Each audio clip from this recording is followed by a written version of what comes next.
Y el título de la prédica en esta mañana es Vida en abundancia.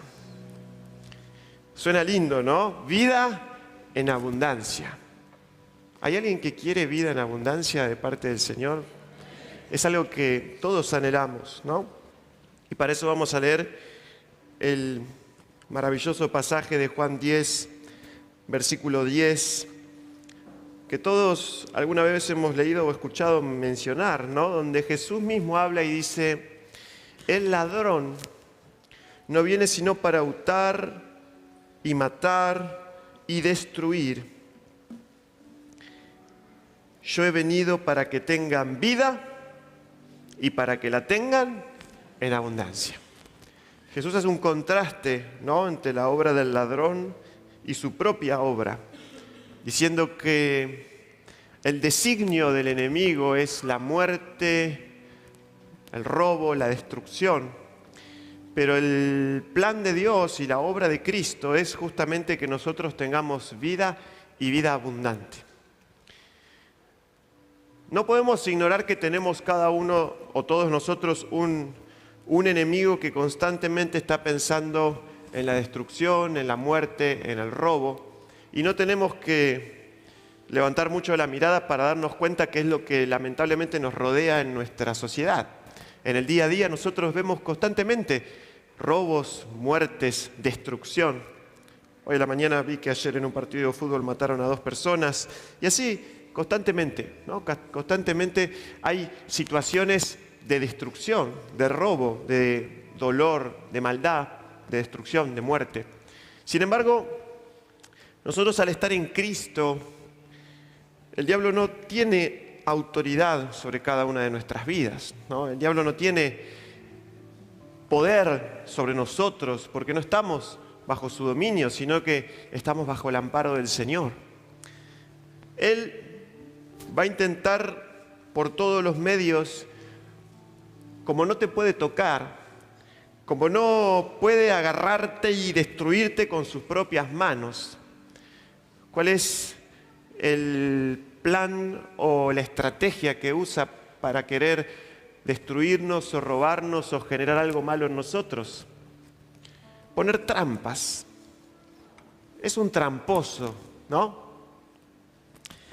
Yo veía un dibujito que se llamaba Los autos locos, ¿no? No sé si alguno lo vio alguna vez. Y el que siempre iba primero era el más tramposo de todos, ¿no? Y se frenaba en la carrera para ponerle trampas a los demás. E incluso, bueno, terminaba perdiendo porque las trampas se le volvían en contra. Y bueno, todos los capítulos se trataban de eso, ¿no? De cómo había uno que siempre quería hacer algo para perjudicar al resto. Y bueno, ese es el trabajo del enemigo, ¿no? Querer ponernos trampas. Y nosotros tenemos que estar atentos para no caer en esas trampas y que eso no nos lleve a tomar malas decisiones. Porque Jesús nos ofrece la vida abundante, Jesús nos regala esa vida abundante, pero nosotros tenemos que aprender a vivir en esa vida abundante. Tenemos que aprender a tomar decisiones para que esa vida abundante realmente se manifieste en cada uno de nosotros. Porque quizás el enemigo no te puede tocar, no te puede destruir, pero te va a poner trampas para que tomes alguna mala decisión y con eso quitarte quizás el gozo. Y por ahí no te puede robar la salvación, pero te roba la alegría. Por ahí no te puede robar la salvación eterna, pero te roba quizás la paz. No porque Él te la quite, sino porque nosotros nos dejamos llevar por algunas trampas, ¿no?, que Él pone en nuestro camino y no echamos mano, como dice la palabra de Dios, de la vida eterna. Pablo dice, echa mano de la vida eterna, abraza la vida eterna y la vida abundante que te da Jesús. Pero a veces, en nuestra ignorancia o en nuestras distracciones, en vez de abrazar la vida eterna, de abrazar esa vida abundante, abrazamos las trampas que nos pone el enemigo. Y cuando hablo de vida abundante, ¿de qué estamos hablando? Para eso quiero que compartamos tercera de Juan capítulo 1 versículo 2, que resume un poco, ¿no?, qué es vivir en esta vida en abundancia. Tercera de Juan 1:2 dice: amado, yo deseo que tú seas prosperado. ¿Prosperado en qué? En todas las cosas. Y que tengas salud, así como prospera tu alma. Este es básicamente el resumen de esta vida abundante que habla Cristo, ¿no? Es, si lo leemos al revés, una prosperidad espiritual, un alma sana, un espíritu ardiente, ferviente con Cristo, lo cual también tiene repercusión en nuestra vida material, porque somos prosperados en todas las cosas, y también en nuestra salud, porque la palabra de Dios nos habla de que viene salud, viene prosperidad, viene bendición en la medida en la cual nuestra alma prospera. Entonces, ¿cuál tiene que ser nuestra búsqueda cada día? La prosperidad del alma. ¿Cuál tiene que ser nuestra búsqueda cada día? La prosperidad espiritual. Porque si nosotros buscamos prosperar en el alma, si nosotros buscamos prosperar espiritualmente, es ahí cuando nosotros empezamos a darnos cuenta de lo que significa vivir la vida abundante. Y quizás aquí hay personas que vinieron hoy a la casa del Señor y en su corazón hay algunas circunstancias que no lo dejan tranquilo. Hay pensamientos, hay cargas, hay cosas que durante la semana son como una mochila, como decía y oraba Matías recién, ¿no? Que no nos corresponde llevar, pero que la llevamos. Que no nos corresponde cargar, pero la cargamos. Y entonces es como que vivimos aprisionados, ¿no? Como que vivimos con un peso sobre nuestros hombros y se nos hace difícil caminar, avanzar. Nos pesan tanto las manos que nos cuesta levantarlas en el culto para adorar a Dios. Porque estamos quizás con la mente dando vueltas en muchísimas cosas. Pero hoy el Señor Jesús nos dice esta palabra, como dice las Escrituras: echa sobre el Señor tu carga y Él te sustentará.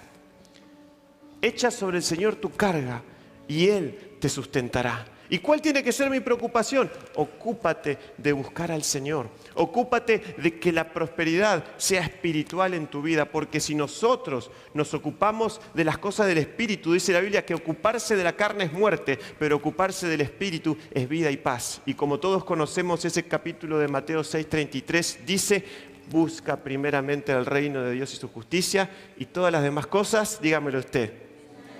Dale un aplauso al Señor entonces. Amén. Gloria a Dios.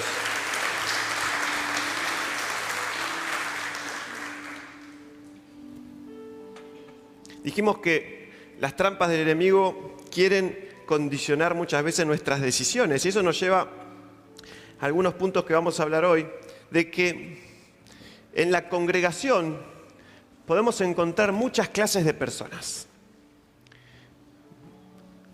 Mirá lo que está al lado tuyo y decirle: ¿y vos cuál sos? Hoy quizás vamos a ver quién es quién, ¿no? Me acordé también de un juego que jugaba el quién es quién, ¿no? Que vos tenías que ir adivinando las personitas y bajar unos cositos de plástico y vos tenías que adivinar quién era la persona del otro lado. Bueno, hoy vamos a saber quién es quién.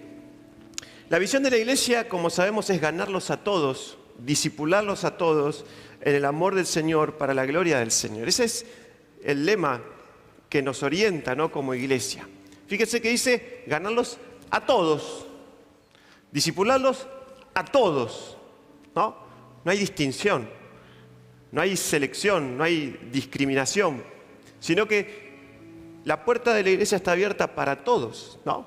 Cuando usted entró, el hermano Jesús no le pidió ni el DNI, ni su factor de sangre, ni sus piezas dentales, nada, ¿no? Sino que entraron libremente. ¿Por qué? Porque la puerta está abierta para todos, ¿no? Pero, y no me malinterpreten, ¿no? Pero como la puerta está abierta para todos, en la iglesia hay de todo. ¿Cuántos dicen amén? Hay una frase que dice: hay de todo en la viña del Señor, ¿no? Eso sale, en realidad, es un dicho popular, pero sale de Isaías 5, donde habla que el Señor plantó una viña que era su pueblo Israel y que la viña tenía muchas cosas menos uvas. ¿Y qué quiero decir con esto? Que en la congregación hay muchos tipos de personas y hoy tenemos que identificar cuál somos nosotros para poder vivir en esa vida abundante que nos promete Cristo. Porque quizás muchos se acercan, muchos se congregan, muchos están en la congregación, pero no se dan cuenta que no están viviendo esta vida abundante. No se dan cuenta que no están viviendo en esta vida de abundancia que promete Cristo, que está disponible para todos nosotros. ¿Pero por qué? Porque su alma no prospera. Pueden prosperar materialmente, quizás están bien de salud o no, no lo sé, pero su alma está en una escasez. Y cuando hay escasez del alma, lamentablemente no podemos vivir en abundancia. Pero hoy el Señor quiere llenarte por completo. Hoy el Señor quiere llenar tu alma, quiere llenar tu corazón, quiere fortalecer tu espíritu para que puedas vivir esa vida abundante. Y como dijimos, podemos nosotros identificarnos con muchas clases de personas, ¿no? Muchas clases de corazones, pero el propósito de estar en la congregación es que nosotros podamos ser formados a la imagen de Cristo. Dice Efesios 4:11, y Él mismo constituyó a unos apóstoles, a otros profetas, a otros evangelistas, a otros pastores y maestros, ¿a fin de qué? ¿Para qué Dios constituyó a toda esta gente? A fin de perfeccionar a los santos. Es decir, nosotros estamos en este lugar para ser perfeccionados, porque la verdad, no llegamos perfectos. Levanten la mano los perfectos. Bien, no vino ninguno ahí. Levanten la mano los que están en proceso de perfección. Amén. La pregunta es, ¿me dejo perfeccionar? ¿O creo que ya estoy solucionado? ¿No? ¿O creo que ya estoy impecable? Estamos en un proceso y Dios constituye a sus siervos, dice la Biblia, que son herramientas, por así decirlo, colaboradores en la iglesia para perfeccionarnos a nosotros los santos. Para poder perfeccionarnos, ¿hasta qué punto? Dice, para la obra del ministerio, para la edificación del cuerpo de Cristo, ¿hasta cuándo? Hasta que todos lleguemos a la unidad de la fe y del conocimiento del Hijo de Dios, a un varón perfecto, a la medida de la estatura de la plenitud de Cristo. Entonces, mientras nosotros no estemos en la medida de la estatura de la plenitud de Cristo, vamos a tener que seguir siendo perfeccionados. Vamos a tener que seguir siendo moldeados. Y eso es lo que el Señor hace a través de sus siervos en la iglesia, a través de la palabra, a través de un consejo, a través de la administración, a través de que vos te vas involucrando en diferentes áreas o servicios y vas atravesando este proceso de perfección, de santificación. Entonces, la Biblia nos habla de un proceso que es muy ambicioso, por así decirlo, porque es hasta la estatura de Cristo. Eso nos habla de que todo el tiempo que estemos aquí en la tierra nos vamos a estar perfeccionando. Todo el tiempo que estemos aquí necesitamos ser formados.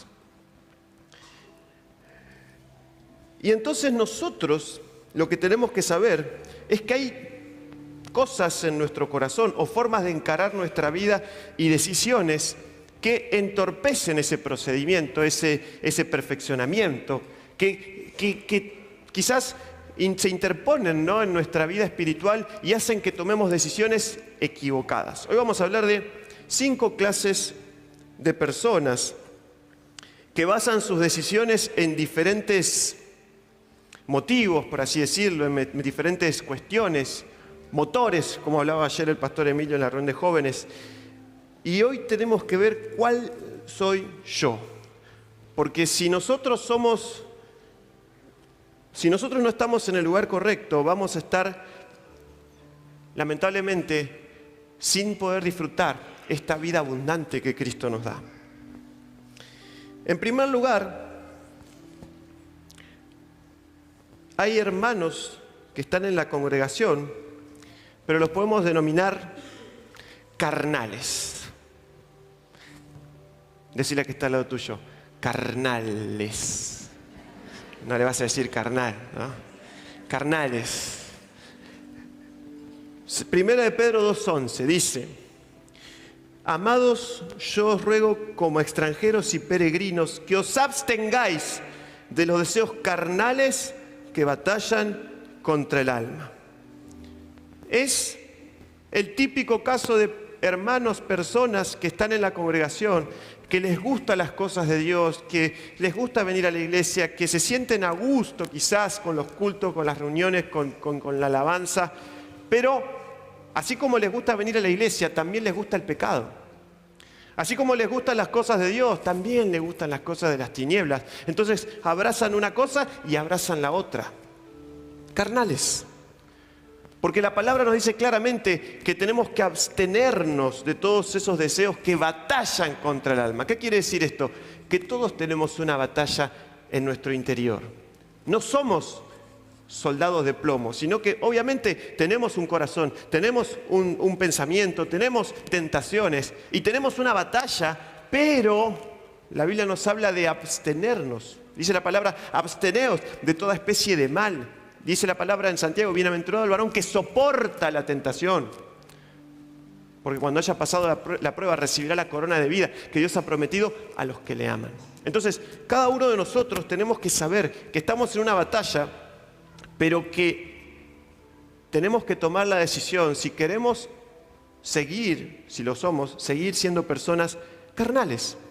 Una persona carnal no es una persona que está todo el tiempo cometiendo homicidios, que está todo el tiempo en cosas desastrosas, sino que es una persona que le gusta ese pecado, que no lo quiere dejar. Quizás es uno, quizás son dos, quizás son tres, pero que no me refiero a las personas que se equivocan, porque todos nos equivocamos, sino a la persona que es consciente de que esa situación está mal, está desordenada, está en contra de la voluntad de Dios, que ha recibido una palabra, que sabe qué es lo que tiene que hacer, pero aún, eso no lo quiere dejar.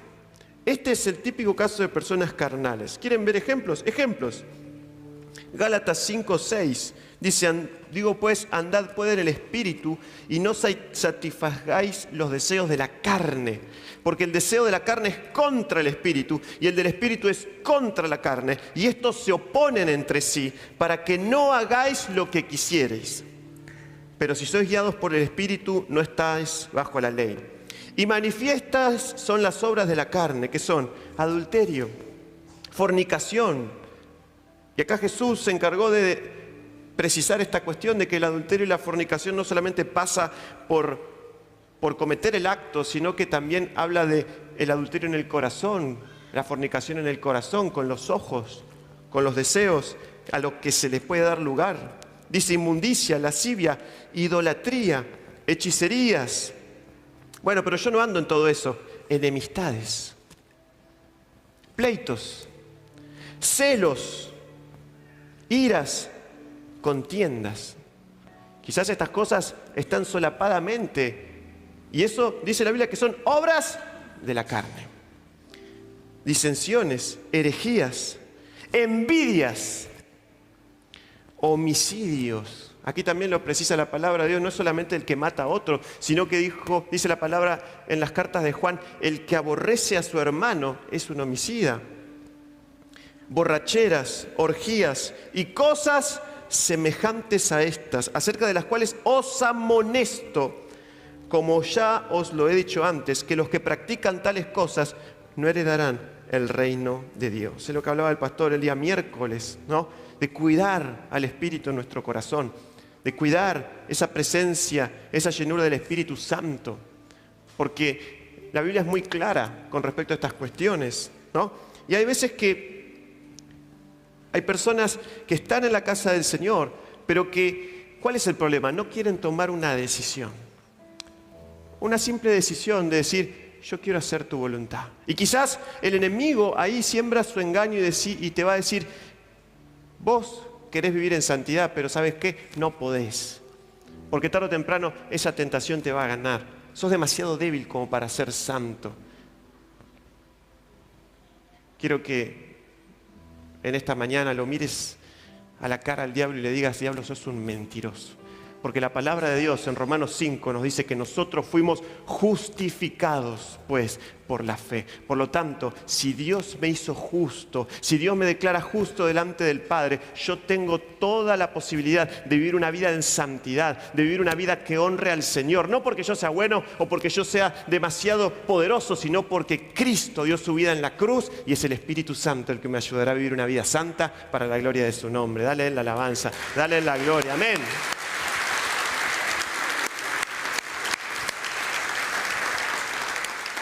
Pero Dios nos dio libertad porque nos hizo a su imagen y semejanza y podemos decidir. Por eso hoy tenemos que mirarnos si somos de este estilo carnales. Pero vamos a pasar a otro tipo de personas que también suelen estar en una congregación.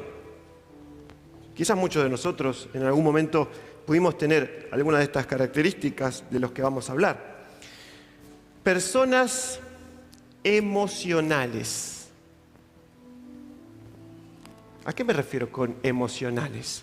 Primero, Dios nos formó, Él creó nuestro corazón, Él creó la posibilidad de que tengamos sentimientos. Así que no veo las emociones como algo malo, no veo las emociones como algo que no sirva, no, para nada, porque Dios nos creó con la capacidad de emocionarnos, con la capacidad de reír, de llorar, de sentir diferentes emociones, y es bueno. ¿Cuál es el problema? El problema es cuando esas emociones determinan nuestra voluntad. El problema es cuando esas emociones son las que nos mueven a tomar las decisiones. No es malo tener emociones, porque todas las tenemos y son buenas. Lo malo es que esas emociones nos guíen y no lo haga la palabra del Señor. Que esas emociones nos guíen y no lo haga el Espíritu Santo.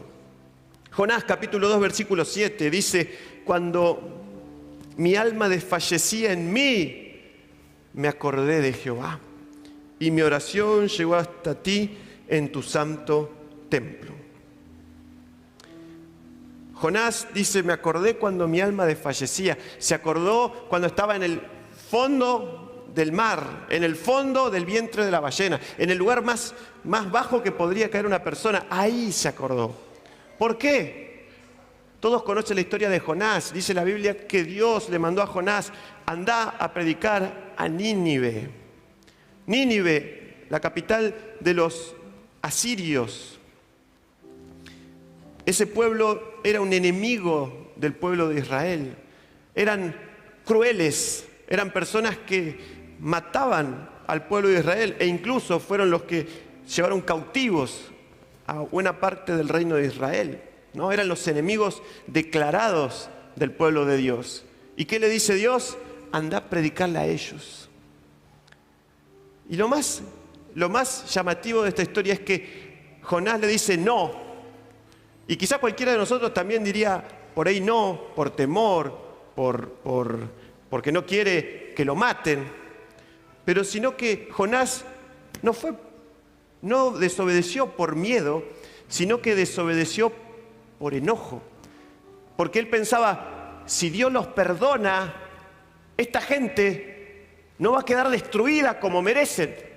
Él quería que Dios mande fuego y los mate a todos, ¿no? Que los liquide.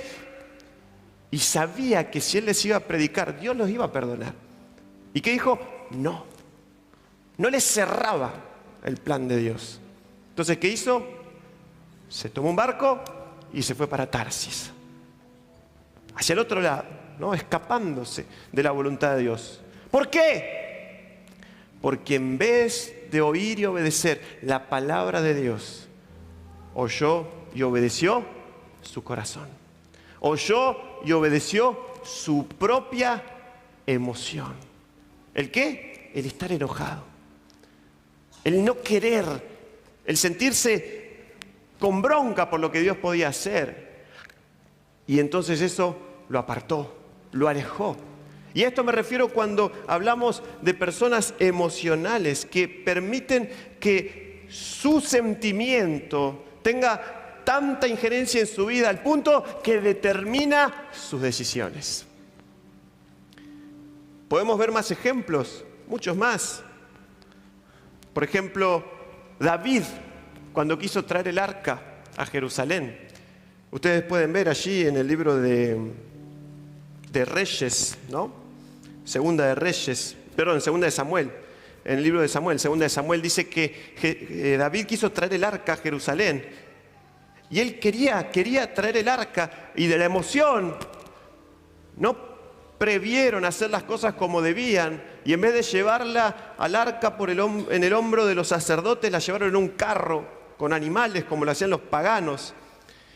Y esa forma incorrecta de hacer las cosas hizo que termine muriendo una de las personas en ese lugar, porque tocó el arca, y el arca, que era la presencia de Dios, no se podía tocar, y esa persona se murió.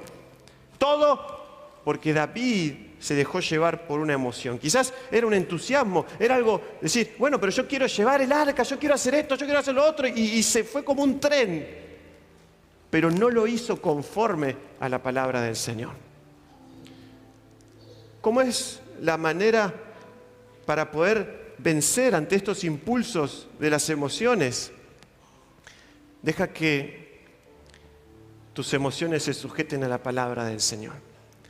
Deja que tus emociones se sujeten a lo que Cristo nos dice en su palabra. Yo quiero hacer esto, yo siento hacer lo otro, me gusta esto o no me gusta aquello. Bárbaro, es tu emoción. Pero ¿qué dice Dios? ¿Qué dice la palabra de Dios?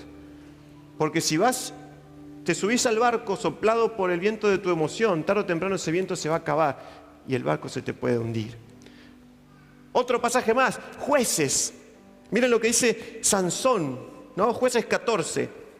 Descendió Sansón a Timnat y vio en Timnat a una mujer de las hijas de los filisteos.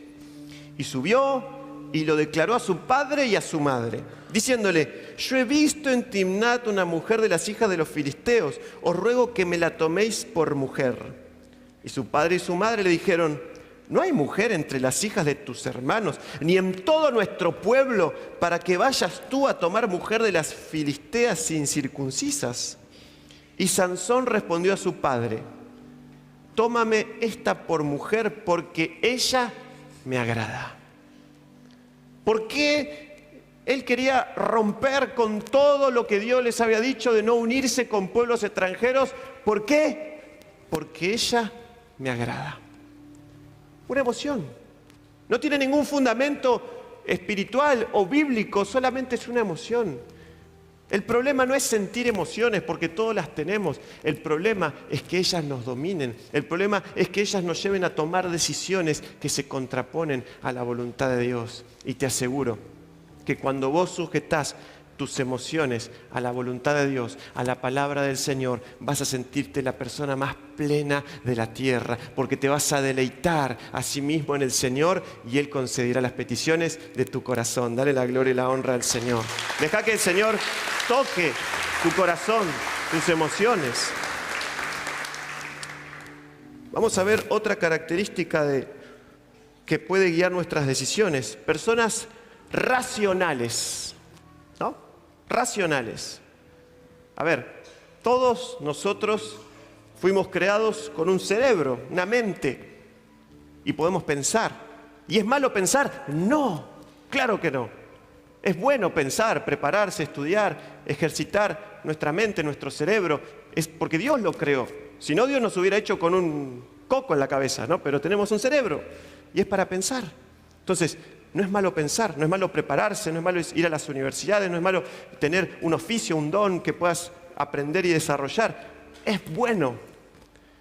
Pero igual que con las emociones, ¿cuál es el problema? Que sea nuestra razón la que nos guíe. Que sea nuestra racionalidad, nuestra mente la que determine todas nuestras decisiones. Y tenemos que luchar contra eso, porque a veces nosotros siempre creemos que tenemos razón, ¿no? Pero ¿qué dice la Biblia? No seas sabio en tu propia opinión, porque siempre vas a pensar que tenés razón, ¿no? Siempre vas, si no discutirías siempre con vos mismo, pero siempre vas a pensar que tenés razón. ¿Qué dice la Biblia? No seas sabio en tu propia opinión. ¿Qué es lo que tenemos que hacer? Ajustar nuestra razón, nuestros pensamientos ¿a qué? A la palabra del Señor. Mateo 19, 21 y 22. El joven rico. Jesús le dijo, si quieres ser perfecto, anda, vende todo lo que tienes y dalo a los pobres, y tendrás tesoro en el cielo, y ven y sígueme. Oyendo el joven esta palabra se fue triste, porque tenía muchas posesiones. Mateo 19, 21 y 22. El joven rico, una persona con muchas posesiones, y Jesús le dijo, ¿por qué no haces tesoro en el cielo? ¿Por qué no haces tesoros en los cielos ayudando a los demás y siguiéndome? Y esa decisión rompía con todo el esquema mental que este joven tenía, porque toda su vida pasaba sobre cómo hacer riqueza, sobre cómo aumentar sus bienes. Y quizás él sabía invertir el dinero para poder generar más riquezas. Y entonces cuando Jesús le dice, tenés que hacer tesoro en el cielo, eso lo descolocó. Eso lo dejó totalmente desarmado. Porque dice, ¿yo cómo hago? No depende de mí, no puedo. No veo el cielo, no sé cómo hacerlo. Y eso fue un puñetazo a su racionalidad. Fue un puñetazo a su pensamiento. ¿Y qué dice la Biblia? Decidió mal. Porque dijo, mejor me quedo con esto que yo controlo. Mejor me quedo con esto que yo puedo saber cuánto gano, cuánto pierdo, sé cómo invertirlo. En vez de arriesgarme a vivir en la libertad del reino de los cielos. Pero bendito sea el Señor que siempre tiene locos que le creen. ¿Cuántos dicen amén? Siempre hay un Moisés que se anima a dar un paso hacia el mar, cuando aún el mar estaba sin abrirse, y él dio un paso con fe y el mar se abrió. ¿Qué posibilidad racional había de que el mar se abra? Humanamente era imposible, pero él dio el paso igual. Bendito sea ese Pedro que dijo, yo me voy a bajar de la barca y voy a caminar sobre las aguas. Cualquier físico diría, eso es imposible, no se puede, te vas a hundir. Pero la fe fue lo que superó esa razón. La fe de Pedro dijo, Señor, si vos lo decís, yo lo voy a creer. No importa que nadie piense que eso es posible, yo me voy a animar a creer en tu palabra. Muchas veces nos acostumbramos a vivir un evangelio racional, a vivir un evangelio natural, un evangelio donde todos nosotros lo controlamos, donde todos nosotros sabemos qué hacer, hasta dónde hacer, donde todos lo segmentamos organizadamente por horarios, pero nos olvidamos que nosotros creemos en un Dios de poder, en un Dios sobrenatural, en un Dios que hace cosas maravillosas. ¿Sabes cuál es el problema con eso? El problema de querer tener una vida totalmente determinada por tu mente es que cuando te encontrás con un imposible te desmoronás. Cuando te encontrás con una situación que sale de tu control, no sabes qué hacer. Pero gloria al Señor que en esta mañana hay personas que creen. Hay personas que no viven según su pensamiento, sino que tienen fe y que saben que en el momento en que se encuentran con un imposible, donde la razón ya no puede hacer más nada, es ahí cuando confiamos en Dios, que tiene el control de todas las cosas y que cuando le pedimos un milagro, Él está ahí para hacerlo. Él está ahí para librarnos, para hacer cosas maravillosas y abrir el mar en nuestro favor. Dale la gloria y la alabanza al Señor. Amén.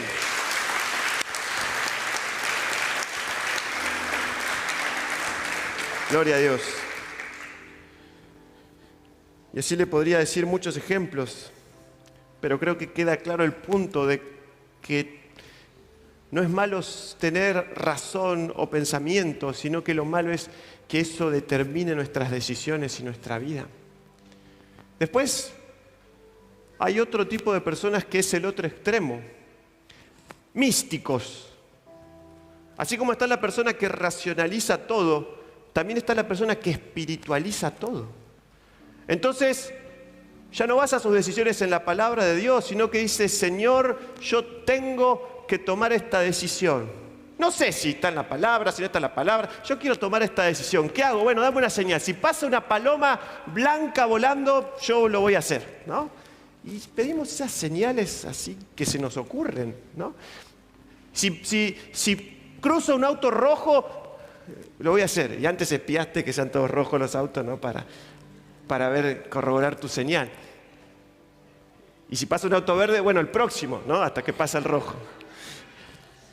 A veces, en vez de tomarnos el tiempo para ver qué dice Dios, En vez de tomarnos el tiempo para ver qué dice Dios en su palabra, en vez de orar y buscar la guía del Espíritu Santo, en vez de vivir una vida en la cual estamos llenos de la presencia del Señor, buscamos soluciones mágicas, místicas, espiritualizando absolutamente todas las cosas, ¿no? No ignoramos otra vez, sabemos que hay un mundo espiritual.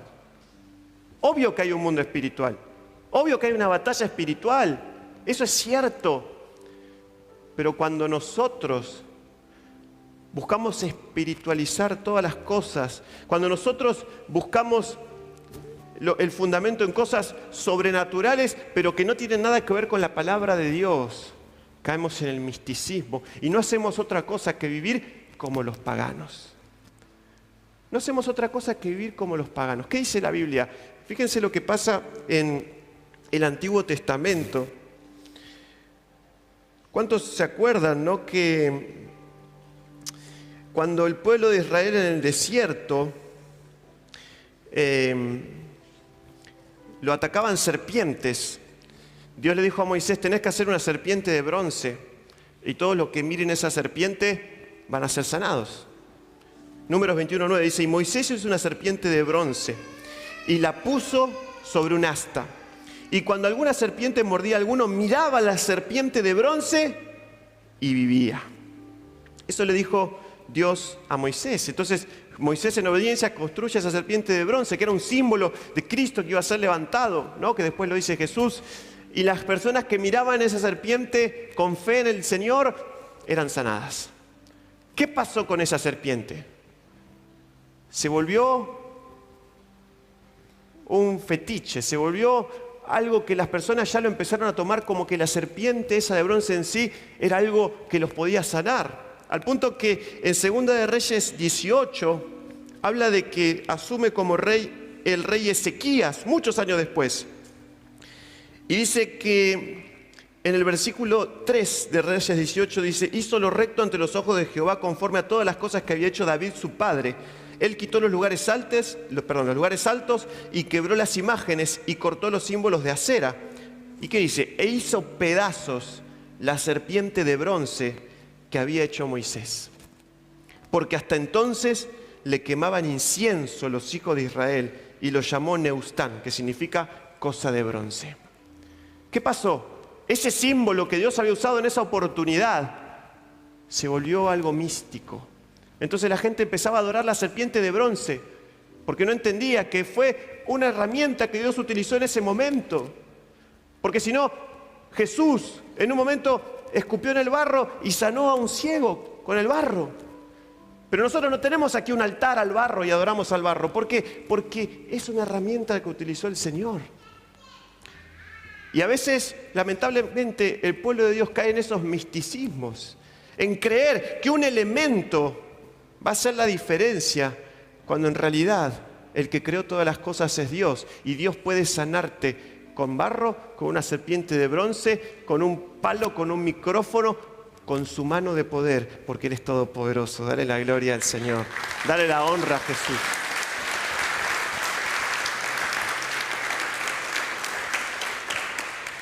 Pero hay muchos que andan diciendo cosas y profetizan y ¿qué es lo que tengo que hacer cuando escucho esas cosas? Muy sencillo. Deuteronomio 18, 20, 22 dice, el profeta que tuviere la presunción de hablar palabra en mi nombre, a quien yo no le haya mandado hablar, o que hablare en nombre de dioses ajenos, el tal profeta morirá. Versículo 22. Si el profeta hablara en nombre de Jehová y no se cumpliere lo que dijo, ni aconteciere, es palabra que Jehová no ha hablado. Con presunción le habló el tal profeta, no tengas temor de él. ¿Cuál es el medidor para entender si una profecía que alguien nos da es una profecía de Dios? Tener calma y esperar. Si se cumple, es una profecía de Dios. Si no se cumple, no es así. ¿Por qué? Porque hoy por hoy nosotros tenemos la única palabra profética más segura, que es la palabra del Señor.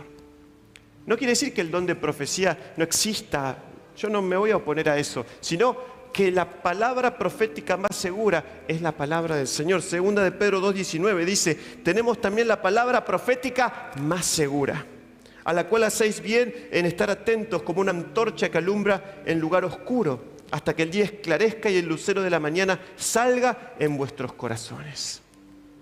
Primera de Tesalonicenses 5:20 dice, no menospreciéis las profecías, porque tampoco tenemos que andar diciendo, no, menospreciando todo lo que se nos pueda decir. Simplemente ser sabios, ser cautos. Y si una persona dice que da una profecía, Dios sabrá, y si se cumple lo que dijo, como lo dijo, bueno, será una profecía de Dios. Pero la palabra nos habla de que la única en la cual nosotros podemos confiar plenamente es en esta palabra profética, la más segura. Entonces nosotros, si estamos atravesando una circunstancia de prueba, una enfermedad, a veces venimos al culto esperando que el pastor me señale con el dedo y me dé la palabra que mañana se va a solucionar ese problema, cuando no nos damos cuenta que tenemos la palabra profética más segura, porque en la cruz el Señor ya lanzó una profecía de sanidad sobre tu vida. ¿Acaso no dice la palabra de Dios que por sus llagas fuimos nosotros curados? No esperes que venga un hombre a decirte mañana, pasado o en otro día te vas a sanar, cuando la Biblia nos dice que por sus llagas fuimos curados. No esperas que venga alguien a decirte se te van a solucionar todos tus problemas y vas a tener paz, cuando la palabra de Dios ya nos dice, mi paz te dejo, mi paz te doy, no las doy como el mundo la da. No se turbe nuestro corazón, ni tengas miedo. Dale la gloria al Señor, dale la honra. Amén.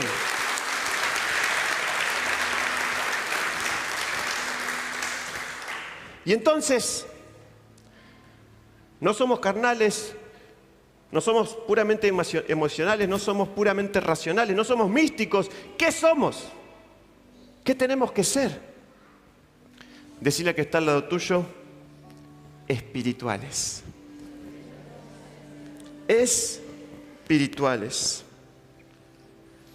Dice la palabra, en cambio el espiritual juzga todas las cosas, pero él no es juzgado de nadie.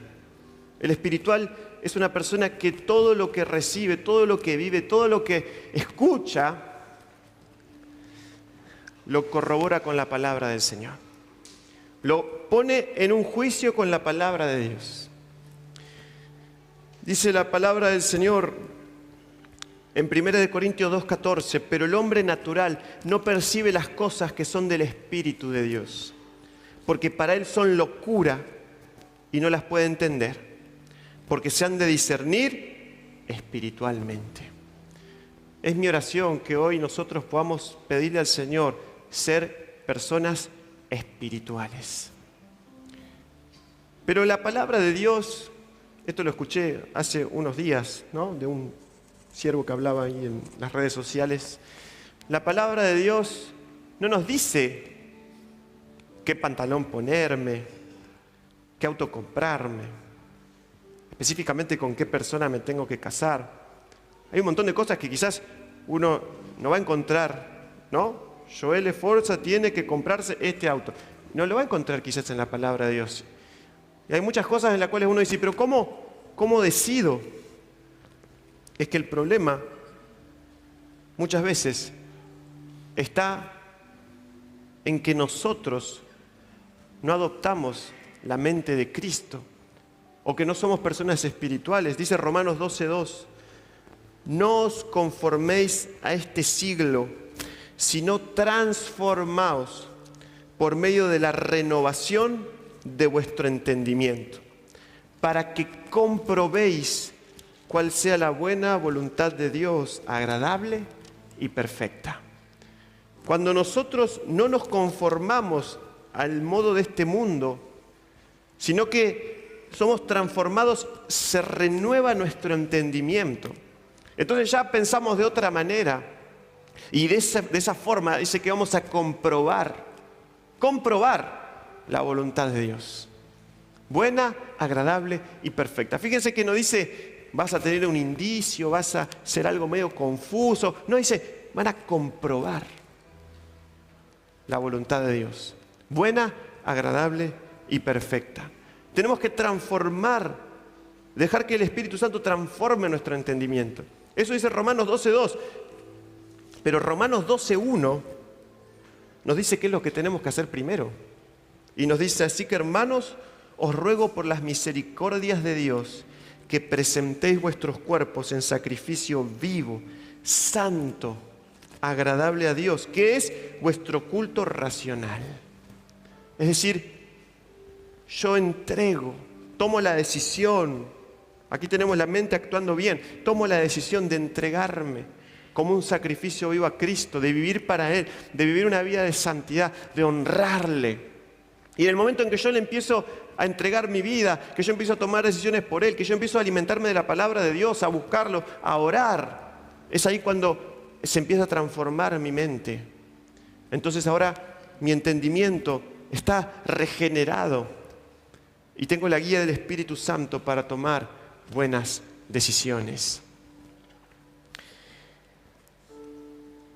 ¿Y cómo me vuelvo una persona espiritual?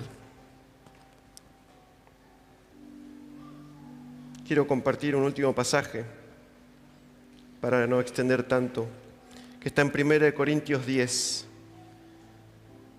Dice, porque no quiero, hermanos, que ignoréis que vuestros padres todos estuvieron bajo la nube y todos pasaron el mar. Y todos en Moisés fueron bautizados en la nube y en el mar. Y todos comieron el mismo alimento espiritual. Y todos bebieron la misma bebida espiritual, porque bebían de la roca espiritual que los seguía, y la roca era Cristo. El pueblo de Israel desechó este alimento y esta bebida espiritual, pero este pasaje nos da la clave para vivir una vida espiritual, que es alimentarnos y saciar nuestra sed con la comida y la bebida espiritual, que ¿cuál es? Cristo. Mientras más cerca estés de Cristo, más espiritual te vas a volver. Mientras más vos dispongas tu corazón para conocer a Cristo, para pasar tiempo con Jesús, para estar en oración, cara a cara con Cristo, para venir al culto y adorar a Cristo, para conocer la voluntad de Cristo a través de su palabra, porque Cristo es el Verbo hecho carne. Entonces, si yo quiero conocer a Cristo, tengo que conocer su palabra. Entonces, mientras más yo me alimento de la palabra de Cristo, mientras más yo paso tiempo con Cristo, mientras más yo adoro a Cristo y vivo para Cristo, me vuelvo una persona espiritual, me vuelvo una persona llena de ese poder, de ese Espíritu Santo que me va a guiar en cada una de las decisiones de mi vida. Dale la gloria y la honra al Señor. Amén. Gracias, Jesús. Gloria a Dios. Te invito a que te pongas de pie.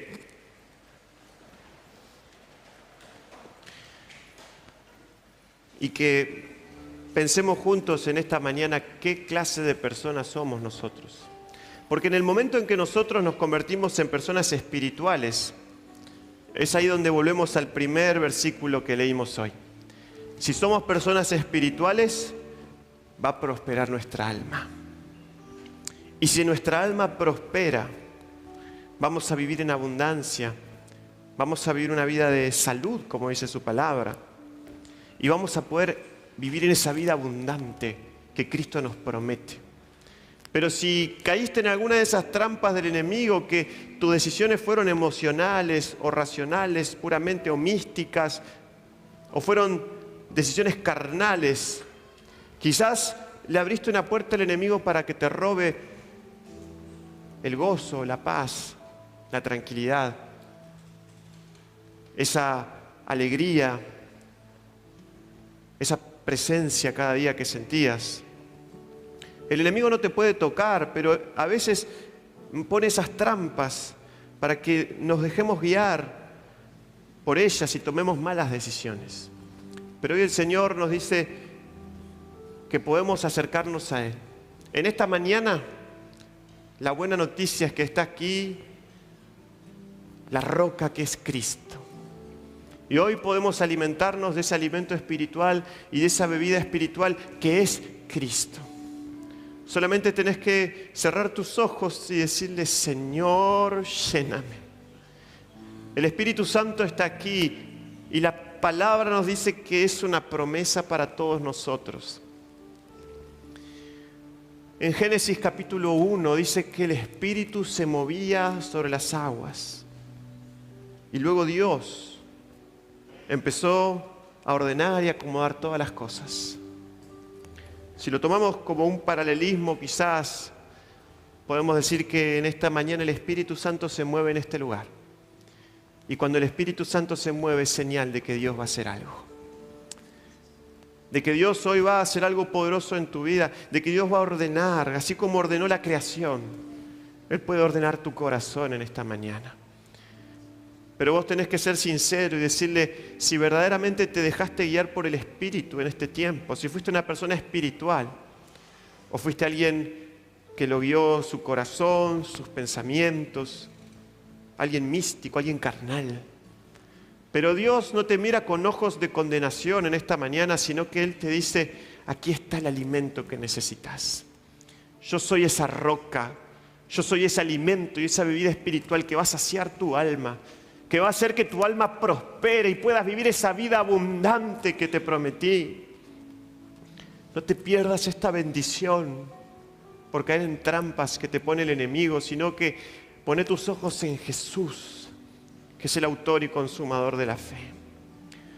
Señor amado, nosotros venimos ante ti en esta mañana y te ofrecemos nuestro corazón y te damos gracias por tu palabra y te damos gracias, Señor, porque tú nos hablas y nos ministras y queremos hacer tu voluntad, Señor.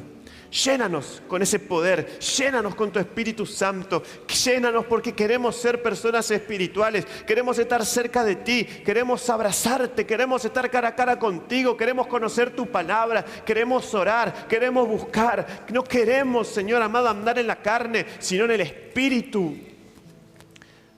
Enséñanos, Señor, a ser personas espirituales, porque ese Espíritu Santo, ese poder, será el que nos lleve cada día a nuestro trabajo, a nuestras obligaciones. Cada día de la semana ese poder estará con nosotros y será nuestra guía para hacer las cosas bien, para tomar buenas decisiones. Como dice tu palabra, los que son guiados por el Espíritu de Dios, esos son hijos de Dios. Señor, aquí estamos nosotros. Llénanos una vez más. Llénanos con poder, Señor, porque te necesitamos. Y en este momento decirle al Señor que le entregas tu corazón y tus pensamientos. Dice la palabra de Dios, y la paz de Dios, que sobrepasa todo entendimiento, guardará vuestros corazones y vuestros pensamientos en Cristo Jesús. Deja que sea Él el que se haga cargo. Si pensás que podés controlar todas las cosas, eso es un engaño. Porque hay muchas cosas que se nos salen de control y es ahí cuando nuestra razón se acaba y tenemos que confiar en el Señor. Y tenemos que rendirnos a Jesús y tenemos que saber que Él es el Señor y que Él es poderoso para hacer mucho más abundantemente de lo que pedimos o lo que entendemos. Dios no te llama a entender todas las cosas, te llama a tener fe en Él. Porque la fe es la certeza de lo que se espera, es la convicción de lo que no se ve. Señor, te entregamos nuestra vida en esta mañana y en este tiempo de adoración y de clamor, Señor Jesús. Que tu Espíritu repose sobre nuestras vidas, que nos llenes y que podamos irnos de este lugar siendo personas espirituales, Señor. Te adoramos, Jesús. Adora al Señor, deje que el Espíritu Santo llene su alma. Aliméntese de esa bebida espiritual. Aliméntese de Cristo que está en este lugar.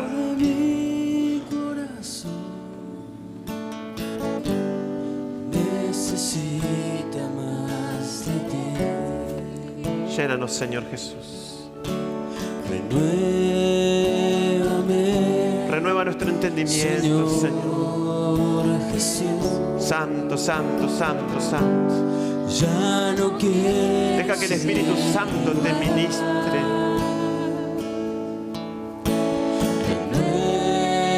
Renuévame, Señor Jesús. Pon en mí tu corazón. Renuévame, renuévame.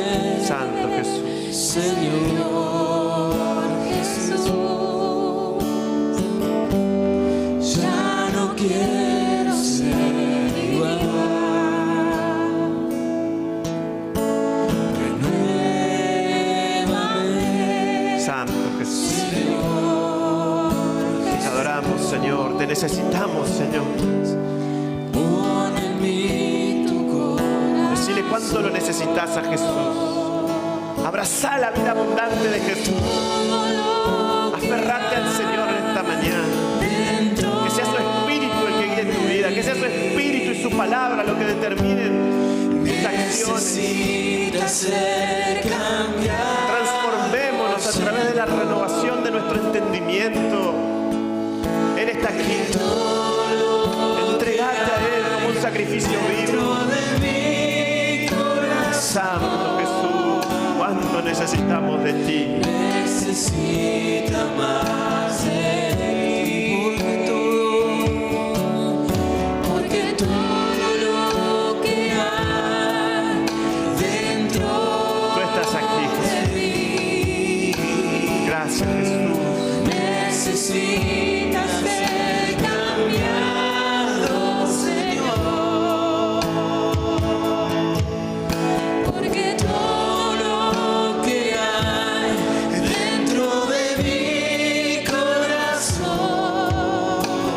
corazón necesita más de ti. Señor, nosotros te damos gracias porque en esta mañana tú nos estás transformando y tú nos estás hablando a través de tu palabra, Señor, y si la tomamos, Señor, van a pasar cosas poderosas. Vamos a ser creyentes firmes sobre la roca y nada ni nadie nos podrá mover. Y creo, Señor amado, que todos aquí viviremos esa vida en abundancia. Te damos gloria y te damos honra en el nombre de Jesús. Amén, amén y amén. Dale la gloria al Señor. Dale la gloria al Señor. Amén. Gracias, Jesús.